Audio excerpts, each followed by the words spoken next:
This is showing order of operations for this worksheet here. I'll do a few example problems, starting with number 1.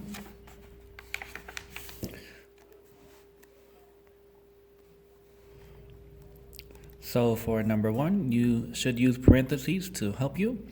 I would put the parentheses around 42 divided by 2. Since you're doing order of operations, division and multiplication would be first. So I would rewrite the 6 and the plus and the minus 15. And then for 42 divided by 2, if you don't know it from mental math, you can do it over here off to the side. So you'd go 2 into 4 twice, getting 4. No remainder. Drop down the 2. And then 2 into 2 once. So 42 divided by 2 would be 21. So then you can just go in any order, adding and then subtracting from left to right. So you do 6 plus 21 would give you 27. And then you would do 27 minus 15. And once again, if you need to do that off to the side, you can do that. I'll do that down here. 27 minus 15. 7 minus 5 is 2. 2 minus 1 is 1. So your final answer would be 12. I'll show you now number 2. So here's number 2. Once again, I would use parentheses. And remember, I would go left to right. So I'd put the parentheses here and do this step first. So 36 minus, and I'd keep the parentheses. 10 times 2 would give you 20.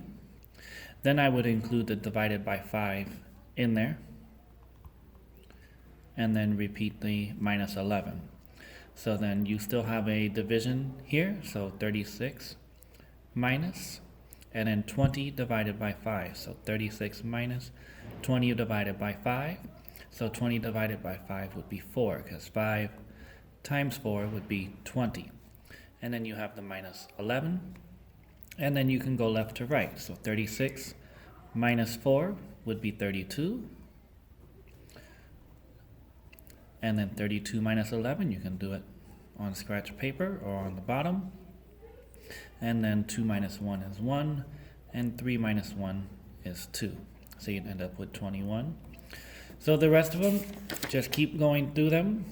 Remember to be using parentheses when you have the multiplication or division, and start by using the parentheses and then going left to right with the multiplication and division. The next one you're going to get is for missing numbers. So you'll need to put in the missing numbers here that will make the left side equal the right side. I'll show you a few examples, starting with number 1. So here you'd want to start by calculating what you have here.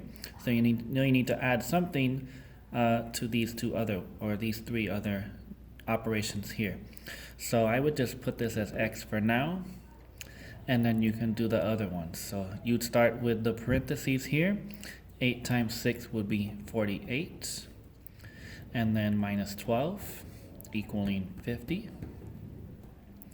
And then I would do 48 minus 12. You can do that down here if you don't know it.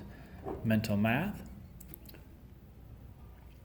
So 48 minus 12, 8 minus 2 gives you 6, 4 minus 1 gives you 3, 36 equals 50. Now you have x plus something, which is 36, equaling 50. So you can just do an easy one-step equation here, or you can use mental math. I know that 14 plus 36 gives me 50, but if you didn't know that mental math, solve it like a one-step equation. So minus 36 on both sides. Minus 36 on the left, minus 36 on the right. These two cancel, and you're going to be left with x equaling 50 minus 36, which is 14. And you can write it up here as well in the box. I'll show you one more. So here's number 2. Very similar. You can put this in as x for now, or just leave it blank. So I would start with the following, the parentheses around here. So you have 5 times 3 is 15. I'd rewrite the rest of it. And I'd put the x in there. And then I would continue adding on the right side. So we have 15 plus 2 is 17. So now we have 24 divided by x plus 17. Then from here, we remember this all needs to be equaling 20. So then from here, I would think about 24 divided by what would give you this number here, which you can add to 17 to get 20. So you know the result of this would need to be 3, because 3 plus 17 is 20. So 24 divided by what would give you 3? So you can just work backwards. Remember, you need 3 down here, because you need 3 plus 17 to get 20. So what would x need to be? Just work backwards. If 24 divided by something needs to be 3, work backwards. 3 times 8 is 24. So x would need to equal 8. And you can check it if you needed to. You can do the 24 divided by 8 plus 17 equaling 20. And you can see that 24 divided by 8 is 3. And of course 3 plus 17 is 20. And 20 equals 20. So you would continue to do that for the rest of the problems, just going through and getting the missing number.